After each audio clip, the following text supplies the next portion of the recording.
My land cover career really started in 2002 with biggest wildfire in Oregon's history, and that was the Biscuit wildfire. I, at the time, was doing botany surveys and looking for rare plants or rare mushrooms, and so I was spending a lot of time out on the forest looking at and taking photos and doing the documentation that a scientist or a land manager does. When that fire happened, it changed everything, because we all had to react to this fire that was burning up some of the places that I'd literally been the day before. And it was mapping what was there and what was under threat, but it was also mapping the effects of the fire. We needed to find a way to look across 500,000 acres. And the only way that we could really do that was satellite data. If we can't get out and actually measure every single thing, what are we missing? And that's where citizen scientists can actually come in and really help traditional scientists to better understand what is happening around them, but also fill in these gaps. The Global Learning and Observations to Benefit the Environment program is an international science and education program. It provides students and the public with the opportunity to participate in data collection and the scientific process. The Globe Observer app is one of these opportunities, allowing citizen scientists and students to take land cover observations around the world and submit them to a larger database. But what exactly is land cover? Dr. Eric Brown de Colston of NASA's Goddard Space Flight Center explains. Land cover is really the basic form of the landscape that we have around us. So whether it's a forest or a desert, but it's really one of the components of the landscape that we can study from space. Peter Nelson is a scientist who uses land cover imagery in his research. I am a remote sensing scientist who studies land cover across the globe. I use satellite imagery to make maps of land cover and try to quantify what covers the Earth. Sometimes a satellite can't see what's happening underneath a tree canopy or what's happening underneath cloud cover. And so we really need people to go out there and to take these photos, to do these observations, to help fill in where a satellite can't actually make some observations. Just like any digital photograph, land cover images are made up of a series of pixels to show what covers the Earth. A pixel, or picture elements, is the smallest unit of a digital image. When combined with thousands of other pixels, a picture is formed. Each pixel color shown represents a land cover type. It's from these pixels where ground verification or ground truthing come into play. You see, depending on what satellite is taking images, a pixel can cover roughly an area of 30 to 500 meters squared. For imagery captured by Landsat, a pixel is 30 meters squared, or about the size of a baseball diamond. However, part of that pixel showing forest might actually be water or shrubs.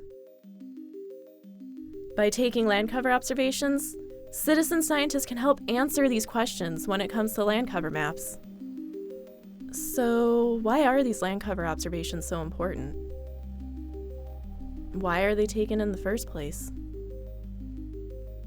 We also are looking at how these components are changing over time. So deforestation in the Amazon or across the world, how are cities expanding? A lot of different things to study, and really the view from space is the way that we do it here at NASA. We have big supercomputers that simulate the physics of the atmosphere and the land, the interaction between the Earth systems. It's important to have that, that land cover map. It sets certain parameters. Those models can actually be used to look at current day conditions and weather. So based on these current conditions, what might the Earth look like 50 or 100 years from now? There's an element of understanding, but then also being able to predict into the future, what that might be like, what these changes may mean for us. Each point shown here represents a real-world measurement of environmental conditions. Scientists use computer models to fill in information where measurements may not exist. By verifying the satellite imagery and using the data for these models, scientists can predict changes in our environment more accurately. One of these scientists using land cover maps to track urbanization as part of her work is Dr. Amita Mehta of NASA's Goddard Space Flight Center. So urbanization changes terrain, as well as characteristics of the surface itself.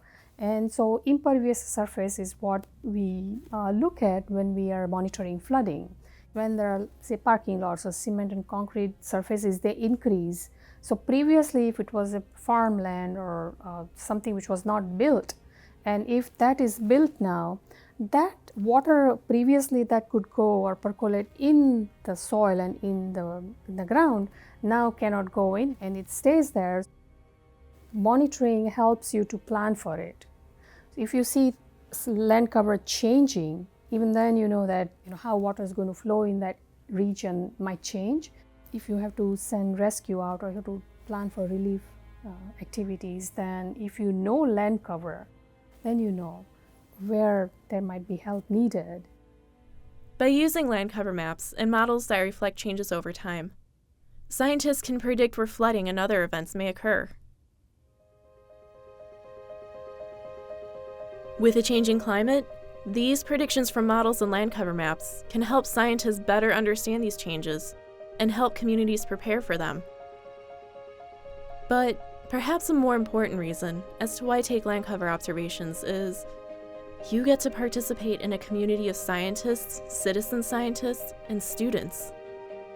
So it's a very important component that the citizen science and students of the GLOBE program and Globe Observer can contribute to is by really giving us the information on the ground of what they're seeing around them and in front of them. And we hope over time as well how maybe some of these things are changing, because those would be very valuable for science.